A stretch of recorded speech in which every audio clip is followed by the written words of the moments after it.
Good morning, everybody. Hey. Let me begin with a poem titled Hope. It hovers in dark corners before the lights are turned on. It shakes sleep from its eyes and drops from mushroom gills. It explodes in the starry heads of dandelions turned sages. It sticks to the wings of green angels that sail from the tops of maples. It sprouts in each occluded eye of the many-eyed potato. It lives in each earthworm segment, surviving cruelty.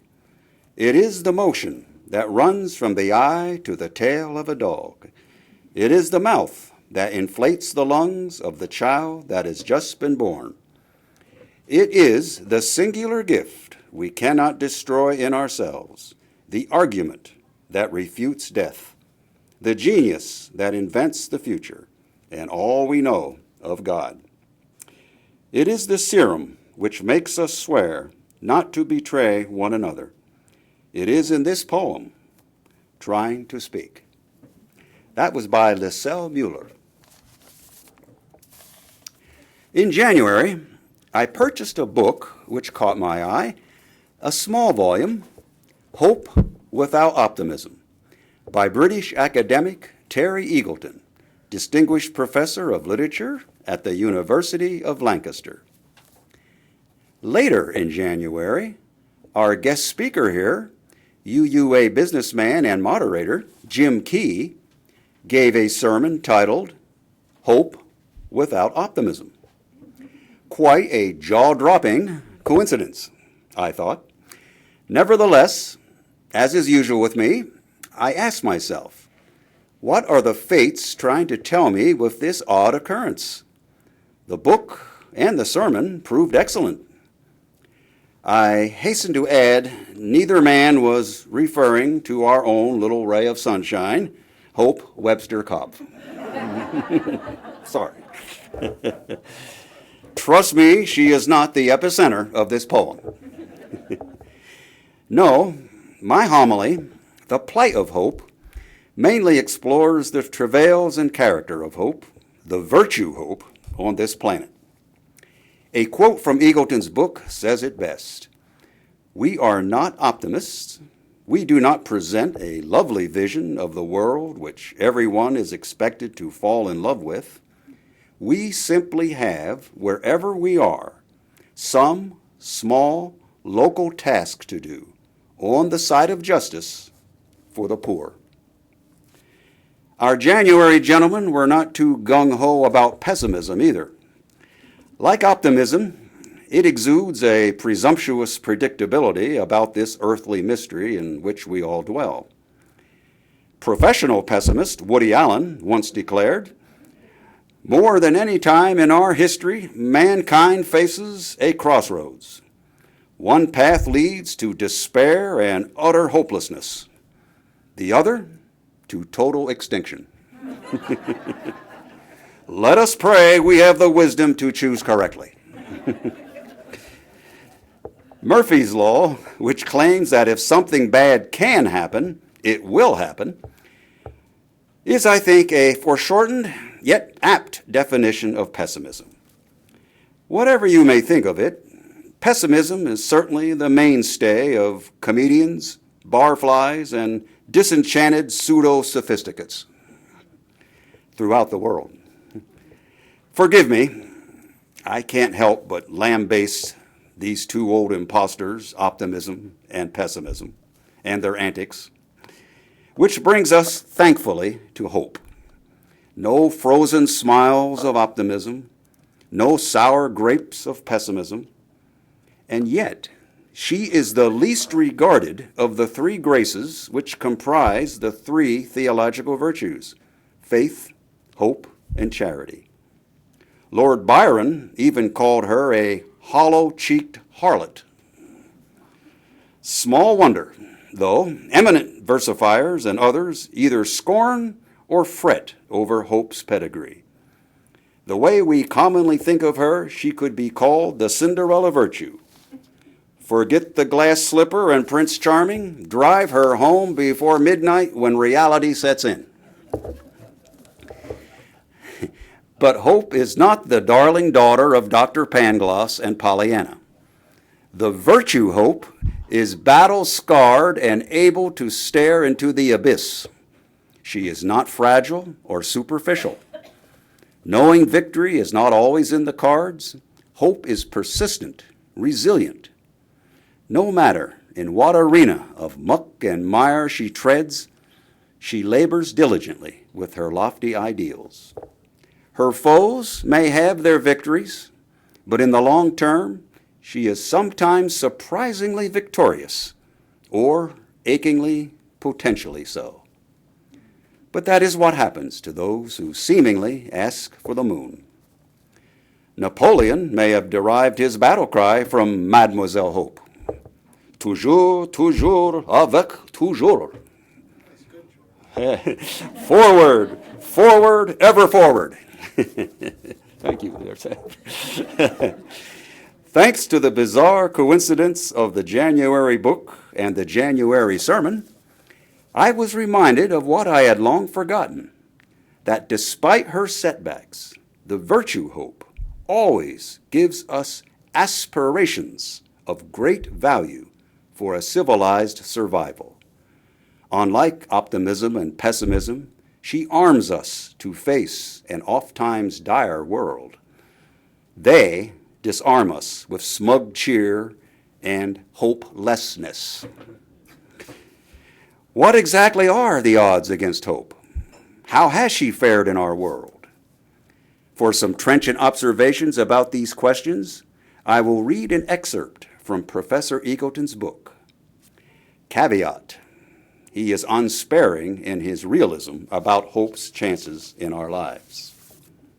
But forewarned is forearmed. Now let us give Terry Eagleton his innings.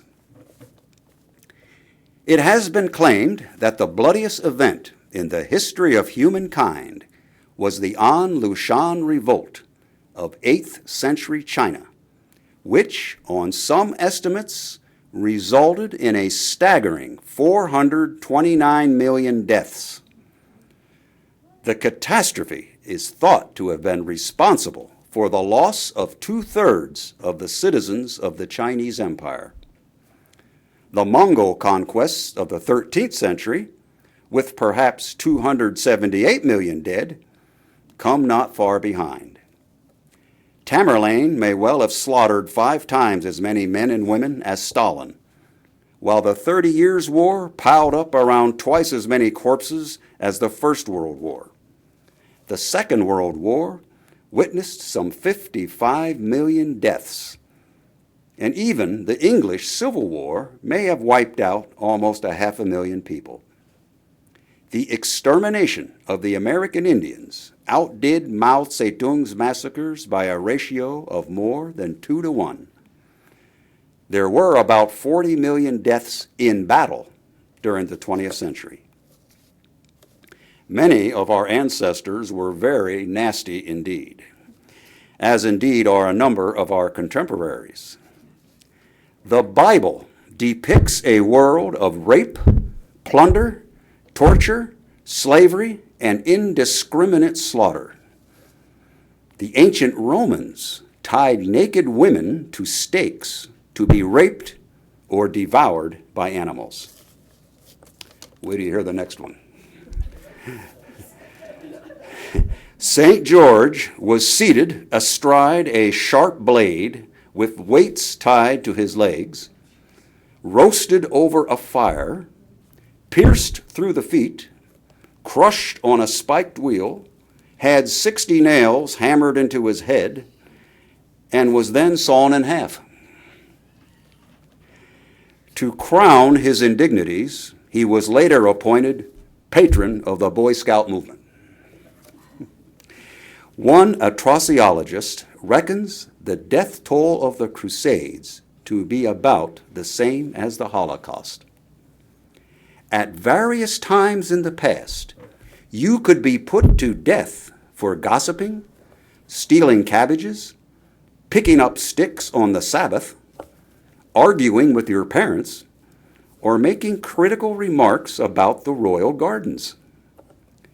Until fairly recently, torture was not sporadic, clandestine, or universally deplored, but systematic, open to view, and even commended as an occasion for technological inventiveness.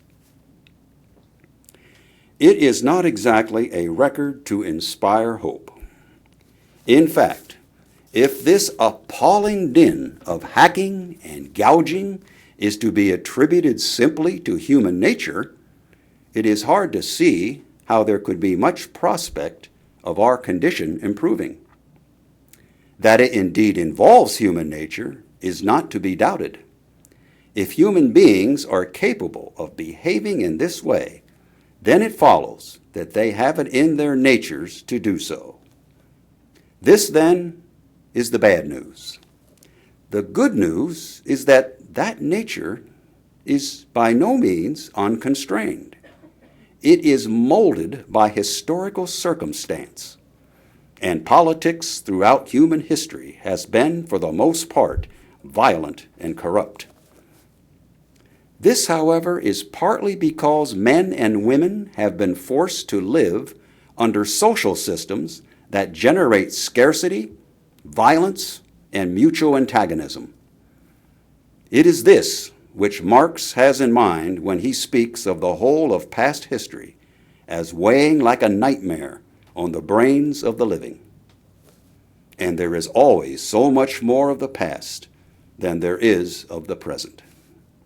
It is always liable, as in an Ibsen tragedy, to weigh in at a moment of crisis to crush the prospect of an emancipated future. In such conditions, men and women are unlikely to be at their morally most impressive. Their less admirable inclinations will tend to be exacerbated. This is not to suggest that if only they were free of such pressures, they would behave like cherubs.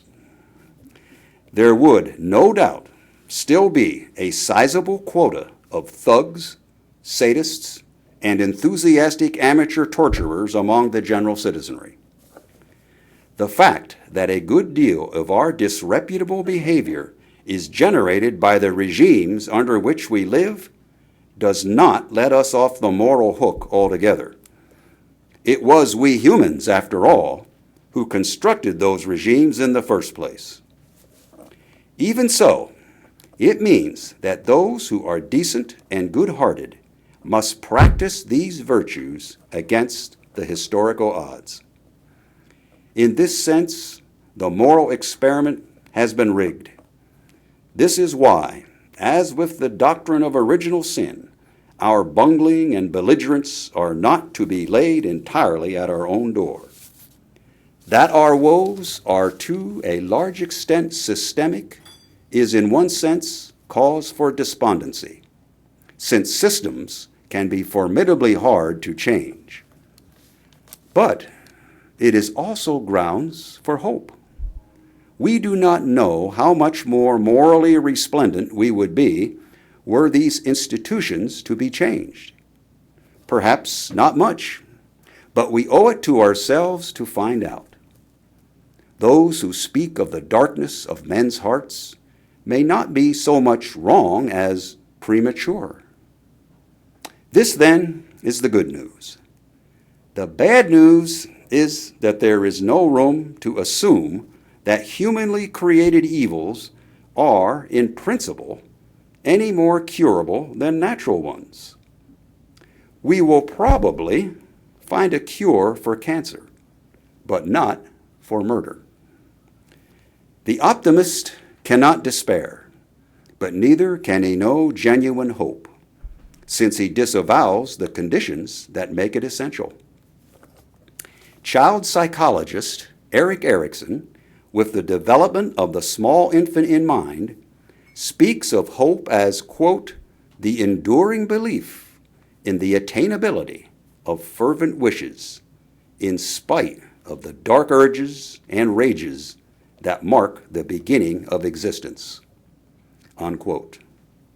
Only through trust in the love of its caregivers can the child resist being claimed by those malign forces. I'll repeat that. Only through trust in the love of its caregivers can the child resist being claimed by those malign forces. With that poignant observation, I conclude my excerpt from Professor Eagleton's book. No better painter of the dark odds against hope could I find than Terry Eagleton, nor a better depictor of hope's tender glimmerings in our world. Finally, in lieu of a stiff drink, allow me to offer you an anecdote. It tells of a Mr. A.J. Musty. During the Vietnam War, Mr. Musty stood in front of the White House night after night with a candle, sometimes alone. A reporter interviewed him one evening as he stood there in the rain. "Mr. Musty," the reporter asked, "do you really think you are going to change the policies of this country by standing out here alone at night with a candle in the rain?" A.J. responded, "Oh, I don't do this to change the country. I do this so the country doesn't change me." I dedicate this sermon to the A.J. Musties of the world, who, like hope, abide with us as a light in the night.